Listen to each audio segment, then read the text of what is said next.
Hi all. ఇవాళ మనం ఇంకో ఈజీ రెసిపీని చూసేద్దాము. అదేంటంటే సొరకాయ గారెలు. ఇది చాలా ఈజీగా అయిపోతుంది, జస్ట్ 5 minutes. పెద్ద ఇంగ్రీడియంట్స్ కూడా ఏం అవసరం లేదు దీనికి.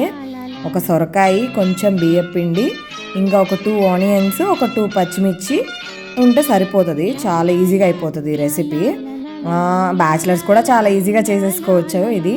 సో ఫస్ట్ సొరకాయనైతే నేను అంటే చాప్ చేయొచ్చు, లేదా గ్రేడ్ చేయొచ్చు, లేదా తురమచ్చు కూడా, ఎలాగైనా చేయొచ్చు. సో నేనైతే గ్రేడర్లో వేసేసాను దీనిలో. సో ఇది చిన్న చిన్న ముక్కలుగా కట్ చేసుకున్న తర్వాత ఉల్లిపాయలు ఇంకా పచ్చిమిర్చిని కూడా చిన్న చిన్న ముక్కలుగా కట్ చేసేసుకున్నాను. అది కూడా నేను యూజింగ్ గ్రేడర్తోనే చేశాను. ఇది గ్రేడర్తో వేసిన తర్వాత ఒక కప్పు పిండికి లైక్ ఒక 1/2 కప్పు బియ్యం పిండికి ఒక ఫుల్ కప్పు సొరకాయ తురుము పడుతుంది అనమాట దీనికి. సో దాన్ని బట్టి మీరు చూసుకొని చేసుకోండి. అంటే సొరకాయ ఆఫ్టర్ గ్రేడింగ్ ఇది మెజర్ చేసుకోవాలి, ముందు మనకు అర్థం కాదు కదా. సో నేను ఫుల్ కప్ ఒకటి తీసేసుకున్నాను సొరకాయ పేస్ట్, అండ్ ఒక 1/2 కప్పు బియ్యం పిండి తీసుకున్నాను. సో ఇలా చేసేసుకున్నాను నేను. బియ్యం పిండి కూడా మనం మెజర్ చేసుకున్నాం కదా, అది కూడా దీనిలో వేసేసుకొని సో నీట్గా ఇది గట్టిగా మిక్స్ చేయాలన్నమాట.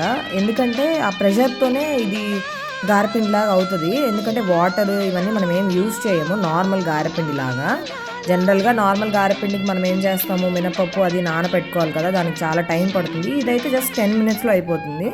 ఇంకా కలిపిన బియ్యం పిండి ఇంకా సొరకాయలో కొంచెం సాల్ట్, కొంచెం జీరా వేసుకున్నాను నేను.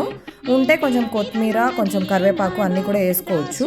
నెక్స్ట్ ఇంకా స్టార్ట్ చేసేయడమే. చాలా చాలా ఈజీగా అయిపోతుంది. 5 minutes జస్ట్ సొరకాయ ఉంటే సరిపోతుంది లిటరల్గా. ఇంకా ప్యాన్ పెట్టేసుకున్నాను నేను, ఆయిల్ వేసుకున్నాను, గారెలు వేసేసుకోవడమే. ఇది చాలా ఈజీగా వస్తుందండి. నార్మల్ మినప్పిండి గారెలు ఎలా అయితే వేసుకుంటామో అలాగే ఉంటుంది ఇది పిండి టెక్స్చర్. కానీ కలిపేటప్పుడు కొంచెం ప్రెషర్ ఇస్తూ గట్టిగా కలుపుకోవాలి. అప్పుడు గారె నూనె తాగకుండా వస్తాయి అన్నమాట, లేదంటే నూనె పీల్చేస్తాయి ఎక్కువగా. సో చాలా జాగ్రత్తగా వేసుకోవాలి, చాలా బాగా వస్తాయి ఇవి. నేనైతే 2 times ప్రిఫర్ చేస్తాను, ఎందుకంటే 1 time వేస్తే ఏంటంటే ఇది లోపల నుంచి ఉడకవు. సో నేను ఫస్ట్ ఒకసారి వేసి లైట్గా తీస్తాను అనమాట, తర్వాత మళ్ళీ ఒకసారి వేసుకుంటాను, అప్పుడు ఫుల్గా ఫ్రై చేస్తాను నేను. అప్పుడు బాగా వస్తాయి, ఆయిల్ అస్సలు పీల్చవు. ఇలా చేసుకోండి, ఎప్పుడైనా ట్రై చేయండి. 2 times ఫ్రై చేయడం వల్ల ఏమవుతుందంటే లెస్ ఆయిల్ ఇంటేక్ ఉంటుంది, చాలా క్రిస్పీగా వస్తాయి, బాగా ఫ్రై అవుతాయి, టేస్ట్ కూడా చాలా చాలా బాగుంటుంది. ఎంత లోగా మనం ఫ్రై చేస్తే అంత క్రిస్పీగా వస్తాయి అన్నమాట. సో కొంచెం మీడియం ఫ్లేమ్లోనే పెట్టుకొని ఇవి ఫ్రై చేసుకోండి, చాలా ఈజీగా అయిపోతాయి. దీన్ని జనరల్గా అందరూ చట్నీ, సాంబార్ ఆర్ కారం దేంతో అయినా తినచ్చు. నేనైతే చట్నీ, రొటీన్ పల్లి చట్నీ చేసేసాను, అండ్ దాంతో కొంచెం కారంతో సర్వ్ చేసేసుకున్నాము. మా హస్బెండ్కి అలా ఇష్టం అనమాట, సో నేను అలా సర్వ్ చేశాను. చాలా చాలా చాలా బాగా వచ్చాయి, పైన క్రిస్పీగా అండ్ లోపల సాఫ్ట్గా. అసలు మీరు ఎక్స్పెక్ట్ కూడా చేయరు, అంత ఈజీగా అంత ఫాస్ట్గా అయిపోయే రెసిపీ ఇది ఒక్కటే అనమాట బ్రేక్ఫాస్ట్కి. ఈజీ రెసిపీ మీకు నచ్చినట్లయితే లైక్, షేర్ అండ్ సబ్స్క్రైబ్.